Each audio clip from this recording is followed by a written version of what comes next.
this shit up.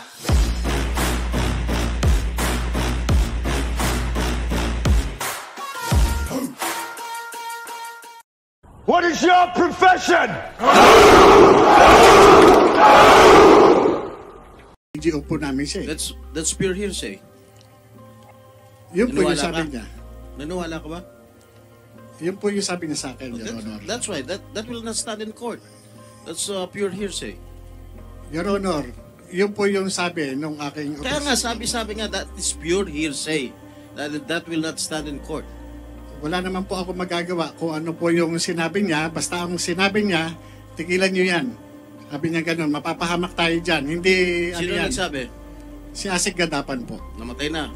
Eh, di ko po alam. Dito ko lang po kay Senator Bato nalaman po. Hindi ginagamit po yata yung patay eh. No, Your Honor. No, Your Honor. Yun po yung nangyari po. No? Saan niya nakuha yung informasyon na yun? I'm sorry, Mr. Chair, for interrupting you. Yes, go ahead. No problem. Saan mo nakuha yung informasyon? Na, Where ano po? did your superior get the information? Na namatay po. Involve na sinasabi ni ES na tigilan na yan. Kay Asik Gadapan nga po. At hindi lang po yun. Ako po ay naimbitahan sa Malacanang. Nino?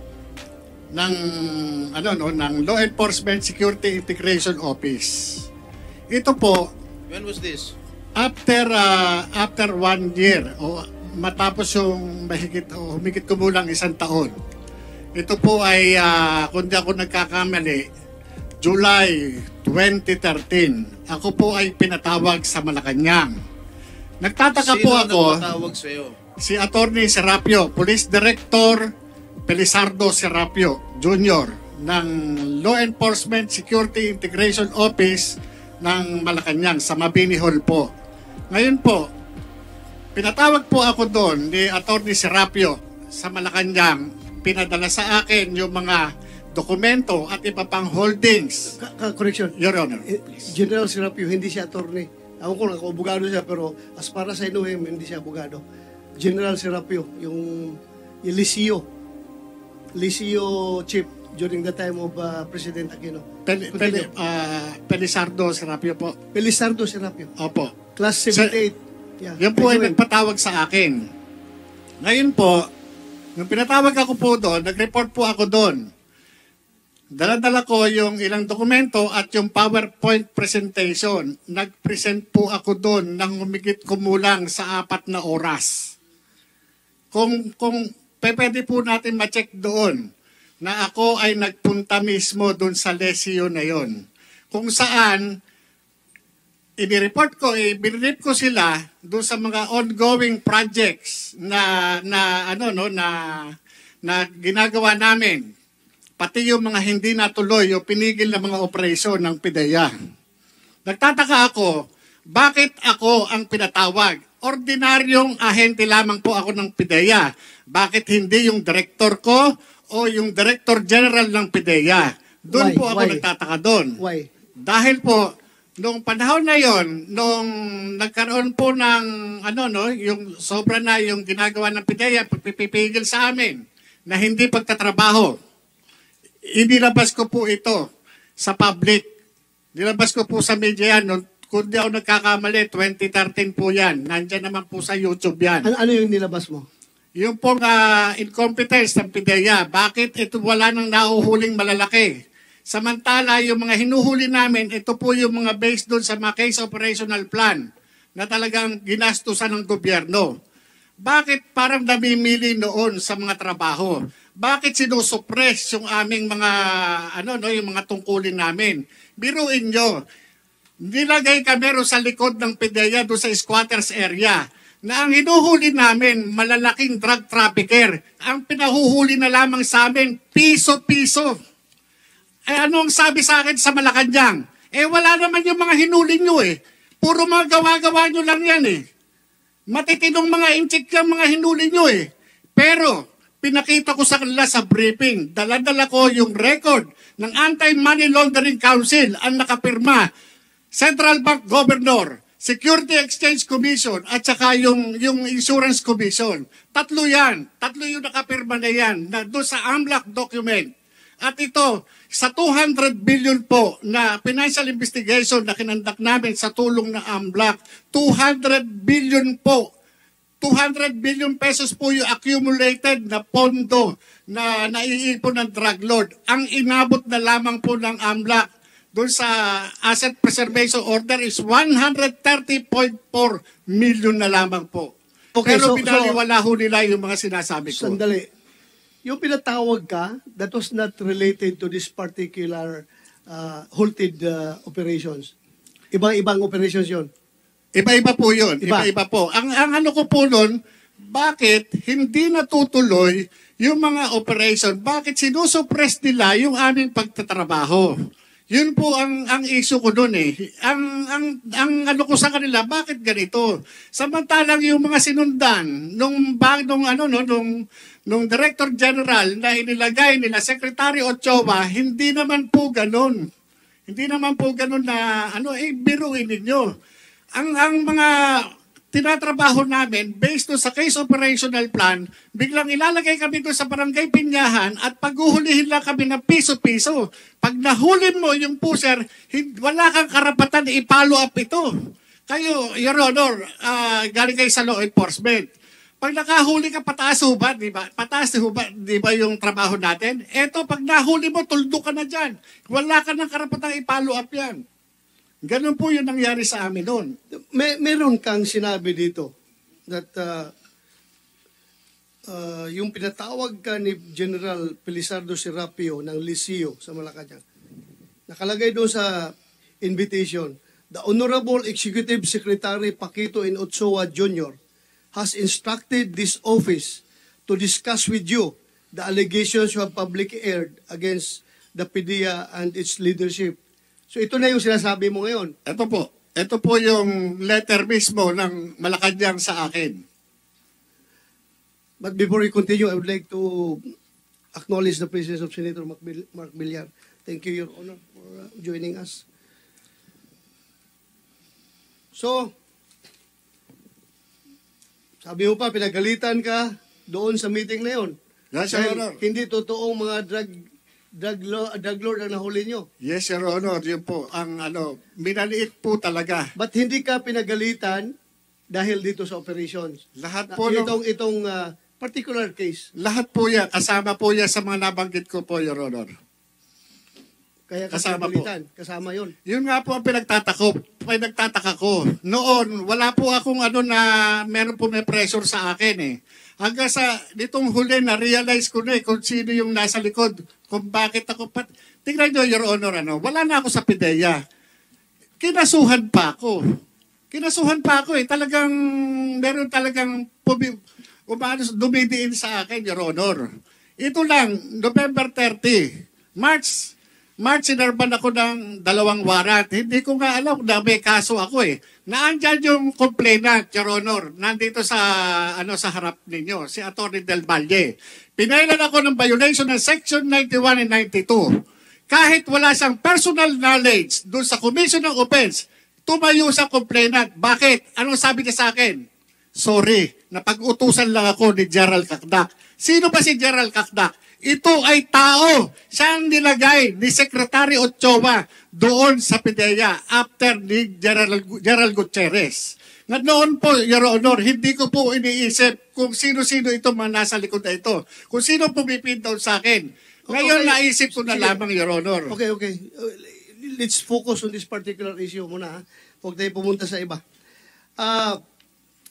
So, kinumpirma mo ba na talagang galing kay former AS Ochoa ang order na ipatigil ang operasyon? Yes, Your Honor. Kasi, yun po ang sabi sa akin ni Asek Gatapan. Wala naman po akong ibang paniniwala, kundi siya mismo na Deputy Director General for Operations ng PDEA noong mga panahon na yon. Kasi siya po yung Assistant Secretary. Kung hindi pa po ako maniniwala sa kanya, kanino pa po ako maniniwala? Mr. Chair, Thank if you. I may, Go ahead, Senator Jinggoy. who were present in that particular meeting? Ako, tsaka siya. Dalawa lang kayo? Ganun naman po mag-usap dun eh. Nung pinatawag ka sa Malacanang, dalawa lang kayo? Ay, sa Malacanang, Your Honor?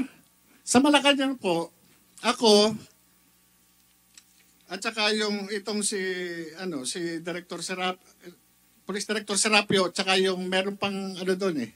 Meron pa ibang tao, Your Honor. You briefed them that day? Sir, Your Honor? Did you brief them that day? Yes, Your Honor. Ito po yung hindi ko na lang po kung 29 o 30 ako nagpunta, Your Honor. So after the so-called briefing, what happened? Ayun po, at after the briefing, yung nga po, binaliwala nila yung mga sinasabi ko. Sa kabila ng meron naman akong mga ipinakikita na pruweba patungkol doon sa mga tinatanong nila, pero sa kabila noon, wala na silang, sa akin, hindi sila interesado sa mga sinasabi ko, Your Honor. Okay, let me invite your attention, if I may, with the permission of Senator Bongo and Senator Robin Hood Padilla, and of course the Chair. Let me invite you to who you are. Yes, Your Honor. You were admitted in the PNP when? 1993, Your Honor. Exact date.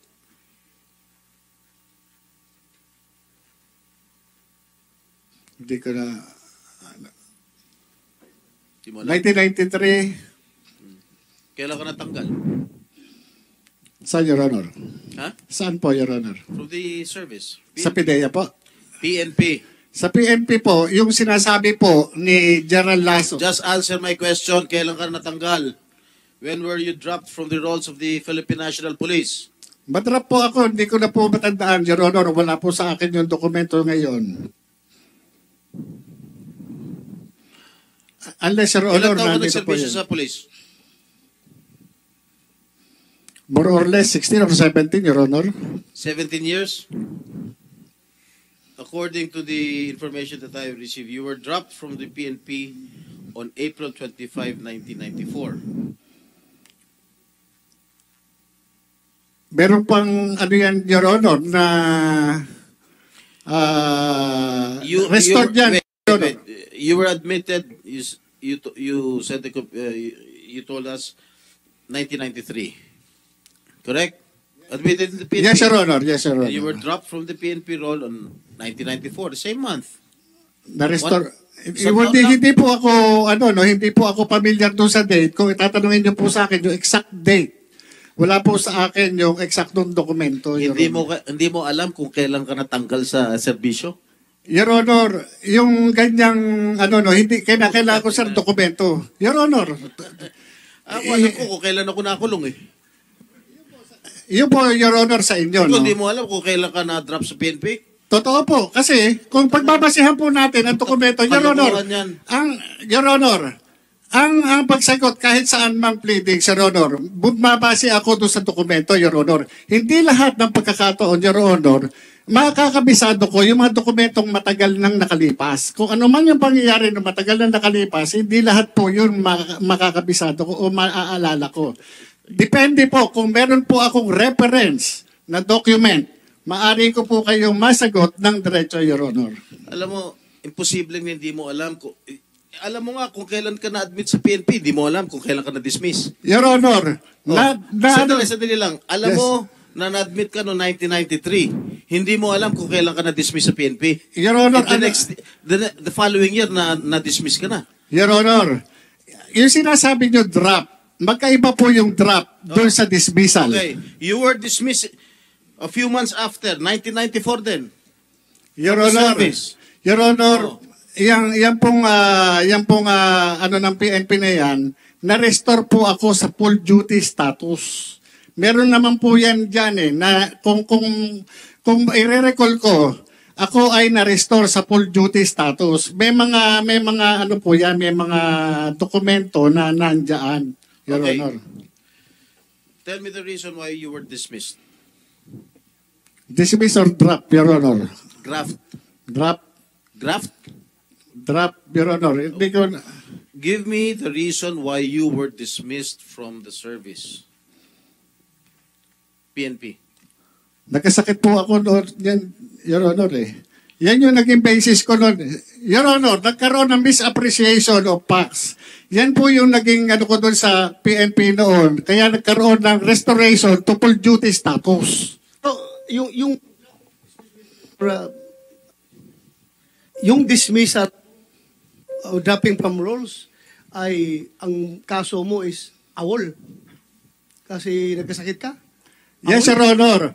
Yan, na-restore po ako. Na-restore po ako nung panahon na yan, kaya po ako nakabalik. Your Honor. Okay. You were reinstated 3 years after, December 30, 1997. Am I correct? Yes, Your Honor, dahil nagkaroon ako ng mga, sa PNP rin, Your Honor, ang problema, hindi po sa akin. Dahil nagkaroon ako ng communication sa PNP doon dahil dyan sa, na yan, doon sa ginawa nila sa akin. Kaya, na-reconsider yung aking, yung aking pleading sa kanila, kaya nagkaroon ng restoration sa full duty status ko, Your Honor. And after which, 10 years after, you were suspended from July 1, 2007 to September 2007. Why were you suspended? Yan po yung sa trabaho nun, Your Honor, nung parang, kung di ako nagkakamali, Your Honor, yes, sa pleb. Kung di ako nagkakamali. O ngayon, naalala mo na. Hindi, Your Honor, ako sa akin, Your Honor, dinirecall ko yan eh. Kaya kung sasabihin nyo sa akin, yung mga exact date o ano bang mga hindi ko po talaga, tatapatin ko kayo, hindi ko talaga siya pero nire-recall ko siya para at least maiano ko sa inyo, Your Honor. Okay, and then, 1 year after, you were dropped again from the PNP role. Why was that so? Yun po yung...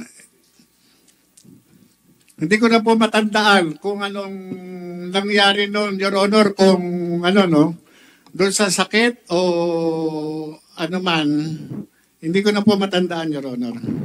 Pero, Your Honor, yung sinasabi ni Gerald Lasso na nagkaroon ako ng dismissal order, ito po, Your Honor, ito yung, nawalan ako ng nawalan ako ng ng karapatan ma-avail yung due process kasi meron tayong twin requirements para sa due process. Ito yung notice and hearing.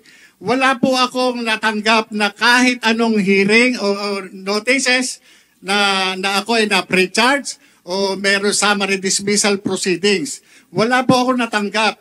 Kaya nga, kung ako man, ang PNP, pakitaan ako ng anumang dokumento na nagpapatunay na ako ay nag-file ng anumang pleading para kontrahin yung anumang sinasabi sa akin doon sa pre-charge o anumang summary dismissal proceedings. Wala po eh. Kasi hindi ko po na-avail yung due process na yan.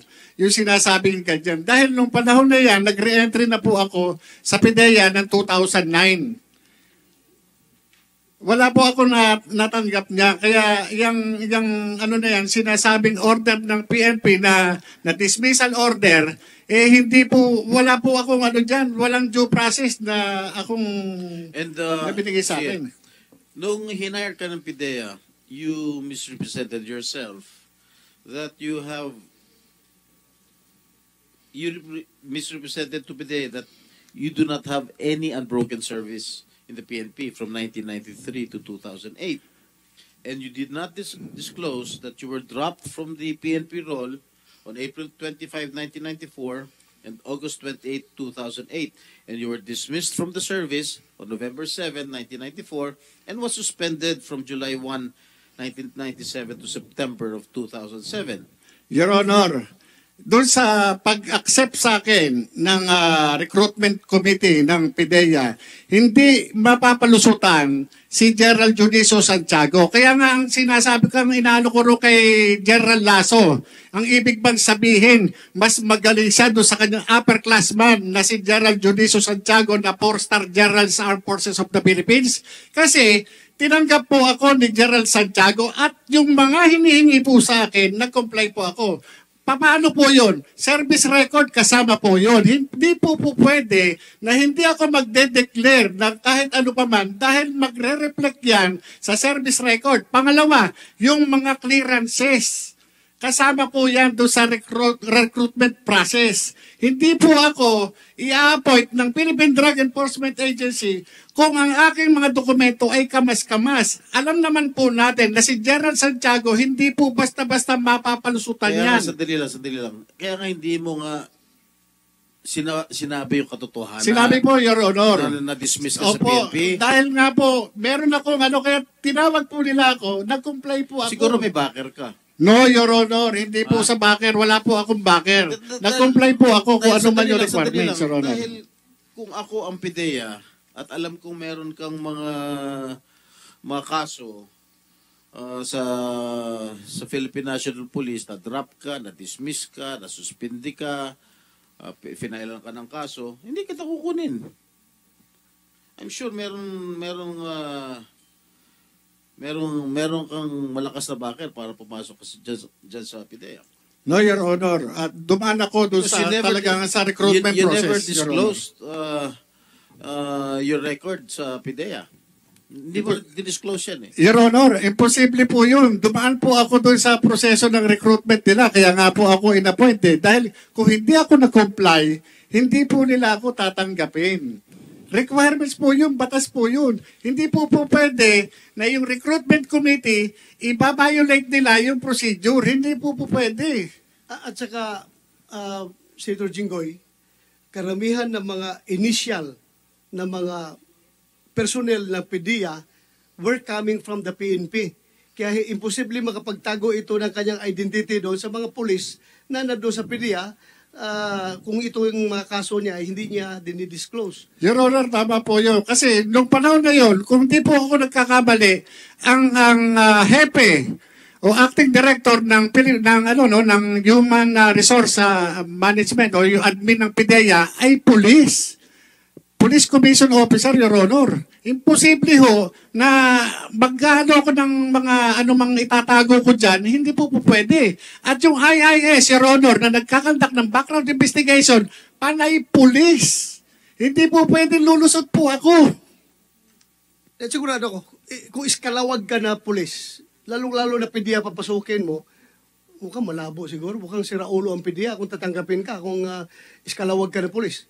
Yung Your Honor, ang sinasabi ko doon kay General Lasso, ibig sabihin, mas magaling ka pa kay General Juniso Santiago sa military parlance, Your Honor, at saka sa police parlance. Ang tawag doon, kupal. Your Honor, si General Santiago, patawarin niyo po ako doon sa words ko. Pero yung po yung military parlance at saka police parlance, pagka ang isang opisyal, hindi magan ng tawag dyan. Your Honor, napaka-tinong opisyal ni General Santiago. Ano tawag? Magan, Your Honor. Magang? Magan. Magan or kupal, Your Honor. Totoo ba yan, Mr. Chair? Yes, magan, stricto. Ibig sabihin ng magan, stricto. Kupal, yung wala. Kurap na opisyal. Yan yun. Yes. Your Honor, after noong 30 April, Your Honor, may nagpunta sa akin sa bahay. Ito po ay inaayos ako. Allegedly, by the camp of a certain James Kumar and Lisa Marcos through a common friend named Eric Santiago alias Picoy. Ang pagkakaalam ko po dito, taga-Napolcom po ito. At ang kapatid po nito, isang PIDEA Drug Enforcement Officer. Nakuha po sa bahay ng CCTV yung kanyang, kasi naka-video call po eh. At ako, ayon, di umano, itong si James Kumar, interesado sa akin at naging subject ng kanilang three-way conversation na ako wag nang magsalita. Ngayon, nagkaroon pa ng mga series of communication. Kahit ano ang hilingin ko, wag na akong tumuloy dito sa hearing na ito ngayong May 7. Kung hindi ka tumuloy, papahuli rin kita. Yes, Your Honor, alam ko naman po. Kita. Kung hindi ka Nagbiro pa nga ako, Your Honor. Ang gusto ko, loto. Walang problema. Yan ang inaantay. Yan ang inaantay ni Lam. Your Honor, kuha po yan. Yung conversation na yan. Sandali, bagong revelation yan. Yes, Your Honor.